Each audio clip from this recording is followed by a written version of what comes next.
Hi, I'm Jenna Kelly with the Green Girl Minute, and I'm thrilled to be here with Governor Ritter of Colorado. How are you doing? I'm really well, thank you. How are you? Good. So talk to us about renewable energy. I know that was a big, agenda for your administration. It was part of our whole energy agenda. We passed, in the first 100 days that I was governor, we passed a renewable energy standard that doubled what we already had. So we went to 20%, and that was pretty significant, and it was a good thing to do. In the last year that I was governor, we went to 30%, and it's really the second most aggressive standard in the United States. So a 30% renewable energy standard for investor-owned utilities. But the important part about that is that it is part of also our climate plan.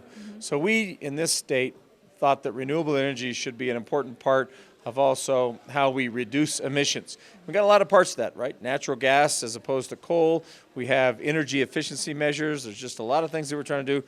But the build out of renewable energy allows us to use very domestic resources, and it's also allowed us to create jobs. We brought in a variety of different companies. We grew companies that were here, tens of thousands of jobs in Colorado as a result of clean energy policy, but specific, many of them, to renewable energy.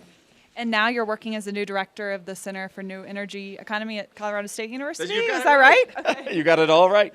Yes. So what we decided, and I really decided this along with the president of CSU, that Colorado had done a variety of important things in promoting a clean energy agenda, and that we could take that to other states and really not just to the legislatures and to the governors, but to coalitions, business coalitions, environmental business coalitions in other states, and that really we have a lesson that we can hopefully teach other folks about this relationship between greater national security from domestic resources, including renewables, from in a relationship to responding to environmental challenges that we have. We heard a lot about that today, but also the job creation part of that you can actually find ways in a recession to create jobs in this important place if you focus on renewable energy, if you focus on clean energy generally, energy efficiency, and we called it the New Energy Economy Center at CSU. Okay.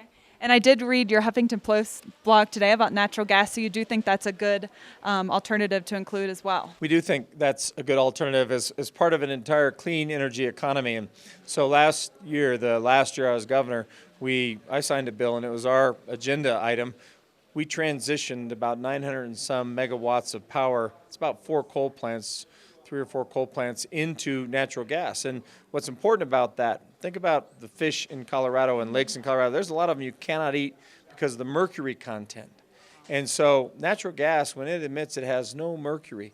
It has 70 to 80% reduction in nitrogen oxide or sulfur dioxide, and it has a lot less carbon. Now, it's not carbon free. It is still, we know it's a carbon fossil fuel, but the fact that it has pretty dramatic decreases helps us think a lot about how we can get to a cleaner energy portfolio with the use of natural gas, and particularly if you combine it with wind and solar and things like that, really serious reductions in emissions, even with natural gas as a part of the portfolio.